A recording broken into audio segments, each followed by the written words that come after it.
देखो बुआ, आज हम लोग जानेंगे चैप्टर नंबर 5। चैप्टर का नाम क्या हुआ रे? यात्रियों के नजरिए। नजरिए। सेकेंड बुक है हिस्ट्री का। हाँ। हिस्ट्री कितने बुक? 3।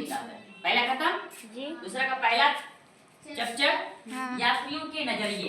देखो नाम में स्पष्ट है यात्रियों के नजरिए, मतलब यात्री के बारे में जानेंगे। और यात्री के बारे में, यात्री किसे कहते हैं लोग भली भांति जानता होगा। जब कोई व्यक्ति यात्रा करता है कहीं पे तो उसको यात्री कहते हैं। देखो इस चैप्टर में हम लोग को पढ़ना क्या है, अभी से पहले हम लोग भारत के इतिहास के बारे में जान रहे थे या इतिहास का अध्ययन कर रहे थे। तो इतिहास का अध्ययन अभी से पहले हम लोग क्या किए थे, सबसे पहले पुरातत्व के आधार पर किए। हाँ। हड़प्पा सभ्यता में जितनी चीजें पढ़ी गई थी पुरातत्व के आधार पर पढ़ी गई थी। उसके बाद फिर हमने सेकेंड चैप्टर में आया धर्म ग्रंथों के आधार पर पढ़ा। थर्ड में भी धर्म ग्रंथों के आधार पर पढ़ा, महाभारत के बारे में जाना, सब पढ़े थे। मतलब धर्म ग्रंथ महाकाव्य साहित्य के आधार पर हम इतिहास का अध्ययन कर रहे थे। लेकिन इस चैप्टर में हम लोग इतिहास का अध्ययन करेंगे यात्रियों के नजरिए से। मतलब विदेश से कोई यात्री भारत आए, उन्होंने भारत के बारे में जो भी चीजें बताई या जो भी चीजें लिखे उसके बारे में अध्ययन करेंगे। समझ में आया इतना बात क्या? चलो अब हम लोग जानते हैं बुआ कि मुख्य रूप से जो है ना इस चैप्टर में हम 3 यात्री के बारे में पढ़ेंगे। एक यात्री तुम्हारा होगा अल बेरूनी, दूसरा इब्न बतूता और तीसरा होगा फ्रांसवा वर्नियर। ये मुख्य रूप से 3 यात्री के बारे में जानेंगे जिन्होंने भारत के इतिहास के बारे में बताया।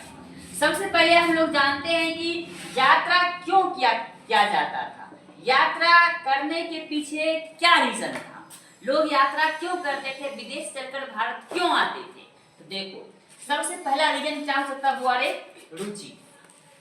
लोगों को घूमने फिरने का शौक हुआ करता था, रुचि हुआ करता था। लोग अपने शौक से, रुचि से क्या करते थे, एक देश से दूसरे देश जाया करते थे।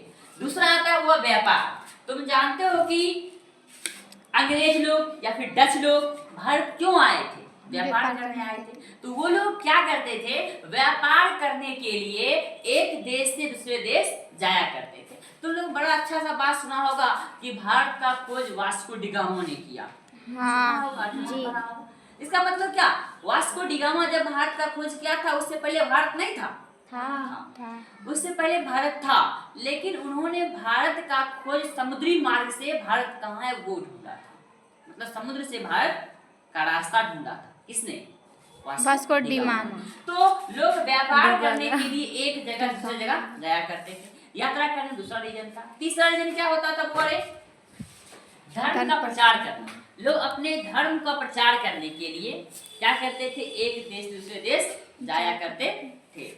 तो लोग स्वामी दयानंद के बारे में सुना होगा, विवेकानंद के बारे में सुना होगा। वो लोग भी जाते थे विदेशों में और अपने धर्म के बारे में, भारतीय इतिहास के बारे में बताया करते थे।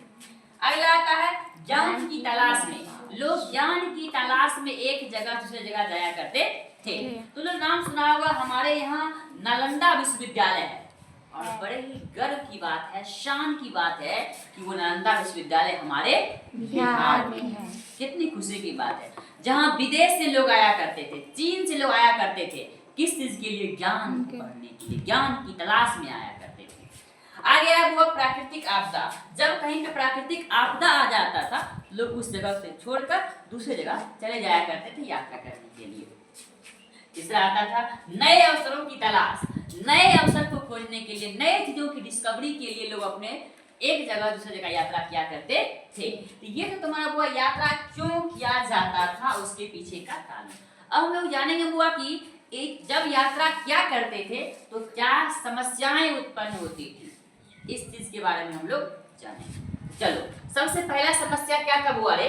जब हम यात्रा करते थे तो चूंकि उस समय इतना फास्ट टेक्नोलॉजी नहीं हुआ करता था तो यात्रा करने में लंबा समय लगता था, टाइम का पता नहीं चलता था, तो शायद टाइम कंज्यूमिंग होता था। और तुम लोग जानते हो कि money is the everything, time is money कहा जाता है ना, टाइम इज मनी। टाइम ही सब चीज है।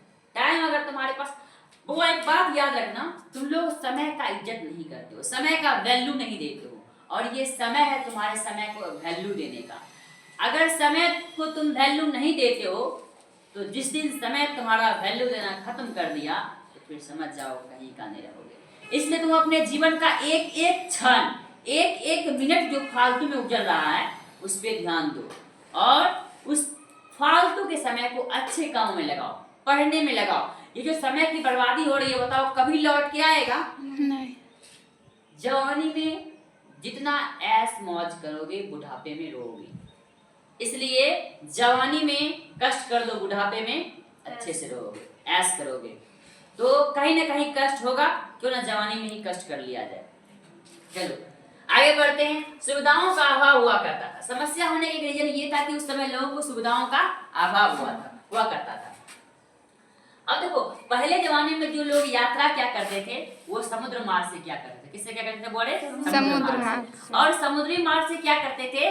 इसलिए समुद्री मार्ग में लोगों को लुटेरों का भय हुआ करता था, लूटने वालों का भय हुआ करता था, लूट लिया करता था। ये भी एक डर बना रहता था।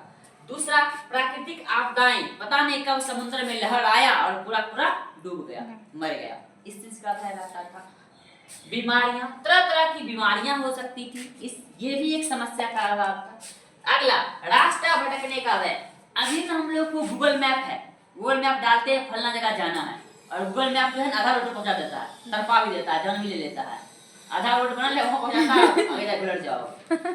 अभी हम लोग के पास टेक्नोलॉजी है, गूगल मैप है तो हम लोग पहुंच जाते हैं। क्या उस समय लोगों के पास गूगल मैप था? नहीं। लोग रास्ता भटक जाया करते थे और बहुत दूर दूर तक सुनसान हुआ करता था। इन्हें किसी से पूछते ओ फलना जगह जाना है, कहना जावे, समय ही नहीं था, ही नहीं। दूर दूर तक सुनसान हुआ करता था, समुद्र हुआ करता था, इसलिए लोगों को रास्ता भटकने का भय था। ये था तुम्हारा क्या क्या समस्या।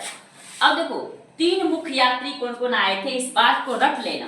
एक है अल बिरूनी, उसने क्या लिखा था? किताबुल हिंद। और एग्जाम में पूछेगा किताबुल हिंद किसने लिखा? अल बिरूनी। इब्न बतूता, ये क्या लिखा? रहिला। Travels in the Mughal empire, Mughal साम्राज्य में यात्रा करने वाला कौन था? वो अरे फ्रांसवा बर्नियर। इस चीज को अच्छे से याद कर लेना। अगले क्लास में